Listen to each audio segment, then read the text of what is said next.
हाँ जी, शुरू करते हैं आज का टॉपिक जो है हमारा कंज्यूमर इक्विलिब्रियम के ऊपर। ठीक है, कंज्यूमर इक्विलिब्रियम के ऊपर हमारे एमसीक्यू हैं।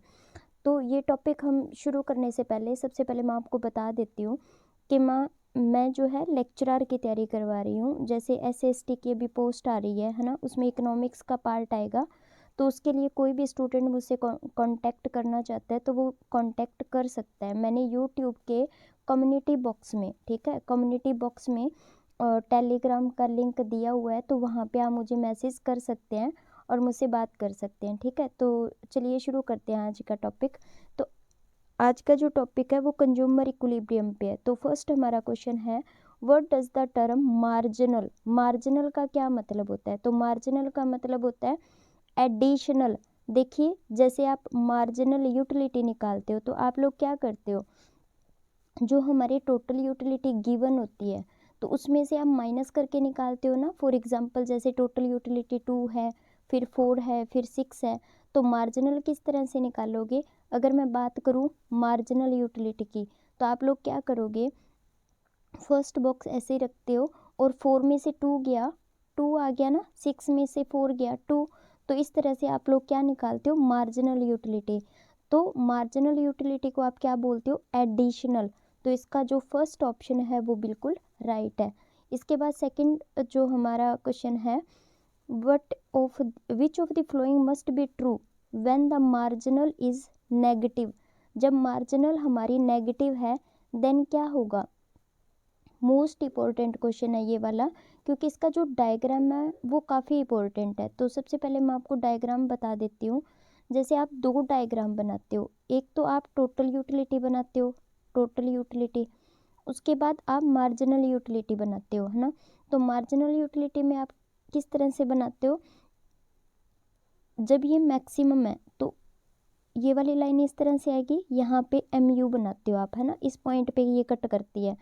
तो इन्होंने बोला है कि मार्जिनल इज नेगेटिव, जब आपकी मार्जिनल नेगेटिव होती है तो देखिए जो मार्जिनल यूटिलिटी कर्व कट होने के बाद नीचे जा रही है ना, नेगेटिव जा रही है, तो उस टाइम पे आप TU को चेक कीजिए। TU को जब हमने देखा तो TU देखिए नेगेटिव जा रही है ना, मतलब डिमिनिशिंग जा रही है, डाउनवर्ड जा रही है। तो इसका आंसर क्या होगा, इसका आंसर होगा टोटल इज डिक्रीजिंग। तो इसका C ऑप्शन सही होगा। ठीक है, तो मार्जिनल जब नेगेटिव होती है, जब आपकी मार्जिनल जो कर्व है वो नेगेटिव होगी, देन आपकी जो मार्जिनल जब नेगेटिव होगी तो टोटल यूटिलिटी क्या होगी, टोटल जो है वो डिक्रीज होगी उस टाइम पे।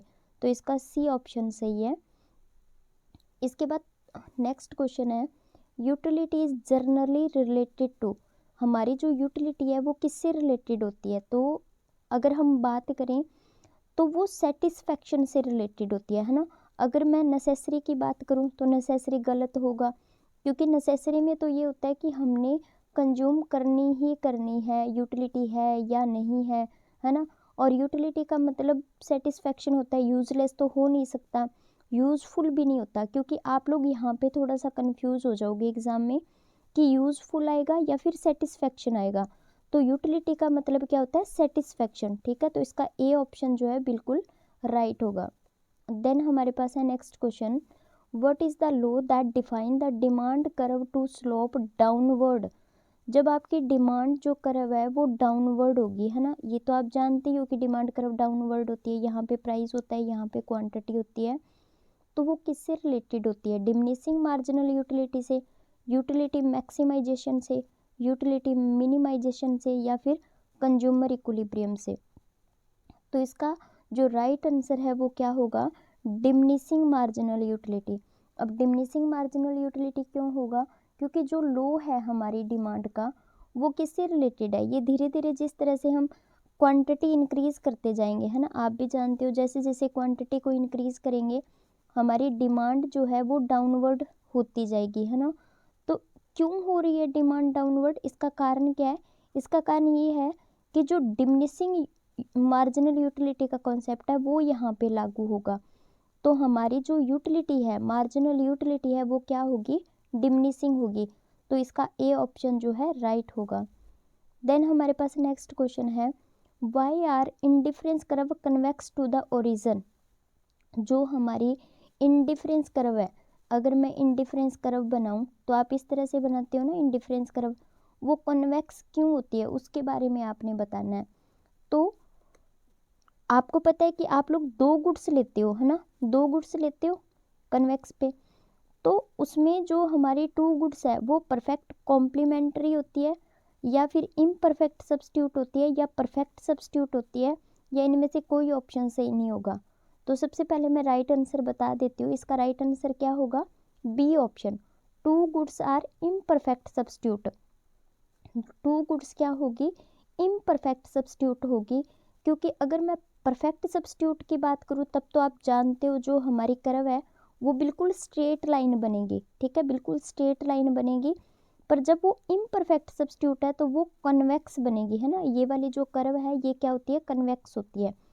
मैंने ये पूरा टॉपिक जो है वो डिटेल में आपको करवाना है, ठीक है, कंज्यूमर इक्विलिब्रियम, और इसमें जो भी अलग अलग शेप है, क्योंकि कंज्यूमर इक्विलिब्रियम से रिलेटेड बहुत सारे क्वेश्चंस हैं वो एग्ज़ाम में हर बार रिपीट होते हैं, तो मैं आपको डिटेल में करवाऊंगी। तो मैं फिर से रिपीट कर रही हूँ, अगर आपने मुझसे कांटेक्ट करना है, अगर आपने डिटेल में हर एक कॉन्सेप्ट करना है तो आप मुझे टेलीग्राम पे मैसेज कर देना, ठीक है, और टेलीग्राम का जो लिंक है वो यूट्यूब के कम्युनिटी बॉक्स में गिवन है, तो आप यूट्यूब चैनल पे जाइए और वहाँ पे जो कम्युनिटी बॉक्स बना हुआ है वहाँ पे आप टेलीग्राम का जो लिंक है वो ज्वाइन कर सकते हैं और मुझसे बात कर सकते हैं, ठीक है, कुछ भी आपने पूछना हो, आपने बात करनी हो तो आप बात कर सकते हैं, बिकॉज कंज्यूमर इक्विलिब्रियम से रिलेटेड जो भी टॉपिक है या ऑल ओवर जो भी टॉपिक है, लेक्चरर की अगर आप तैयारी कर रहे हो, इकोनॉमिक्स लेक्चरर की तैयारी कर रहे हो, या फिर यूजीसी नेट की तैयारी कर रहे हो, या फिर आप एसएसटी लेक्चरर की तैयारी कर रहे हो, है ना, एसएसटी मास्टर कैडर जो अभी आ रहा है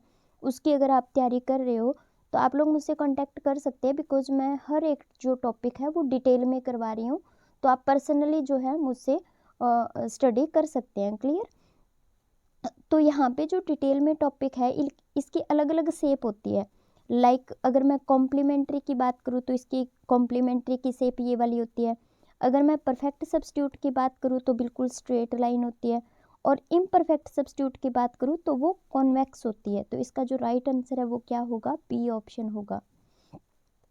देन हमारे पास नेक्स्ट क्वेश्चन है, when the marginal utility is equal to 0, अगर मार्जिनल यूटिलिटी 0 है, अब फिर से डायग्राम बनाइए, अगर मैं मार्जिनल यूटिलिटी की बात करूं तो वो 0 है, यहाँ पे 0 होगी ना, तो अगर वो 0 है यहाँ पे, what will the total utility, तो उस टाइम पे टोटल यूटिलिटी क्या होगी, तो आप टोटल यूटिलिटी की कर्व जो है ऊपर बनाते हो ना इस तरह से, तो जब ये 0 है तो उस टाइम पे टोटल यूटिलिटी क्या होगी, मैक्सिमम होगी इस पॉइंट पे, तो इसका जो ए ऑप्शन है वो राइट होगा, इसका आंसर क्या आएगा, मैक्सिमम आएगा।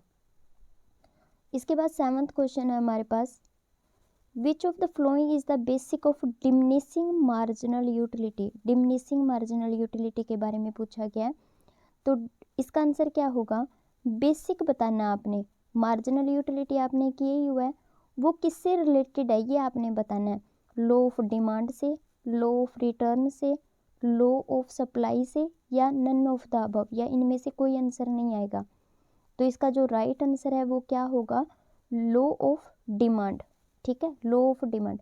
अब लॉ ऑफ डिमांड क्यों होगा, क्योंकि देखिए आप जानते हो कि जो डिमांड कर्व है वो डाउनवर्ड होता है, तो ये डाउनवर्ड क्यों होता है, क्योंकि पहले भी मैंने रिपीट किया था, इसमें जो यूटिलिटी है वो धीरे धीरे क्या होती रहती है, डिमिनिश होती रहती है। अब देखिए सेकंड ऑप्शन की बात कर लेते हैं एक बार, लॉ ऑफ रिटर्न का मतलब क्या होता है, प्रोडक्शन वाला कंसेप्ट आ गया, लॉ ऑफ सप्लाई की अगर बात करें तो ये भी प्रोडक्शन वाला, बट हम तो कंज्यूमर से रिलेटेड यूटिलिटी की बात कर रहे हैं ना, तो इसमें आंसर हमारा क्या आएगा, लॉ ऑफ डिमांड आएगा, ठीक है। देन हमारे पास 8th क्वेश्चन है, the consumer is in equilibrium, जब कंज्यूमर इक्विलिब्रियम की स्टेट में है, ठीक है, तो ये मैं आपको डिटेल में जब टॉपिक करवाऊंगी ना तो वहाँ पे इक्विलिब्रियम की जो स्टेट है वो डायग्राम से करेंगे, ठीक है, तो व्हेन द मार्जिनल यूटिलिटी, उस टाइम पे मार्जिनल यूटिलिटी क्या होगी, जब कंज्यूमर इक्विलिब्रियम में है उस टाइम में आपने बताना है, तो इक्विलिब्रियम में है कंज्यूमर, तो मार्जिनल यूटिलिटी क्या होगी, मार्जिनल यूटिलिटी इक्वल होगी, क्या होगी, इक्वल होगी, तो इसका बी ऑप्शन राइट होगा, ठीक है। अगर मैं इंक्रीजिंग की बात करूँ, मिनिमम की बात करूँ या हाईएस्ट की बात करूँ, तो ये तीनों ऑप्शन गलत हैं। क्यों गलत हैं? क्योंकि मैं यहाँ पे इक्विलिब्रियम की बात कर रही हूँ। तो कंज्यूमर इक्विलिब्रियम में आपने डायग्राम किया भी हुआ है ना, मार्जिनल यूटिलिटी जो एक्स है वो प्राइस ऑफ एक्स के बराबर होना चाहिए, है ना, ये आप लोग करते हो हर बार।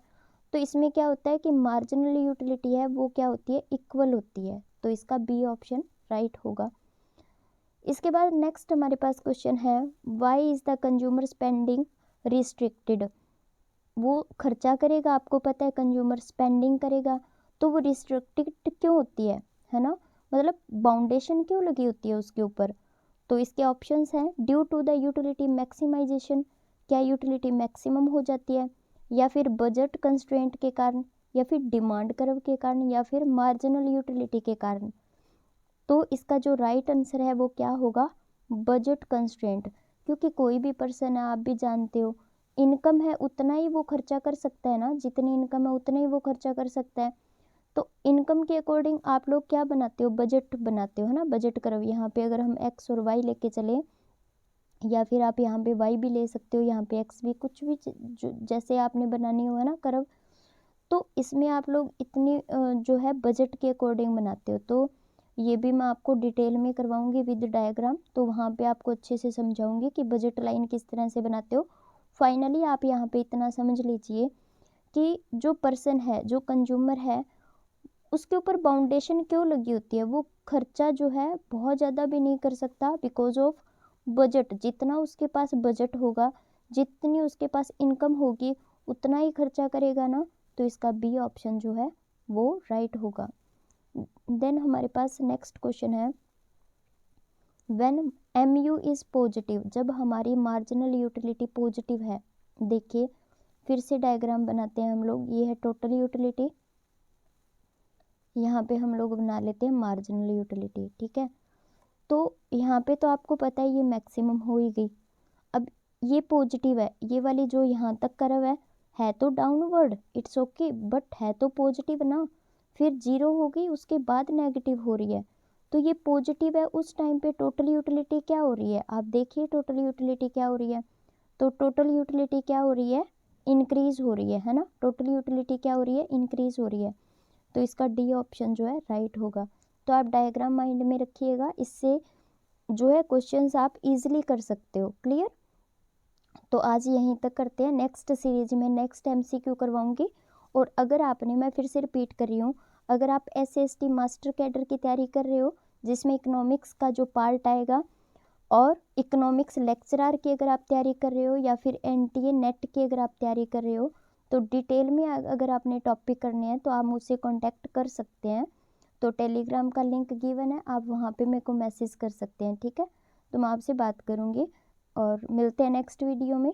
कोई भी डाउट होता है तो आप कमेंट बॉक्स में लिख सकते हैं, कुछ भी पूछना हो तो आप कमेंट बॉक्स में लिख सकते हैं, ठीक है। ओके।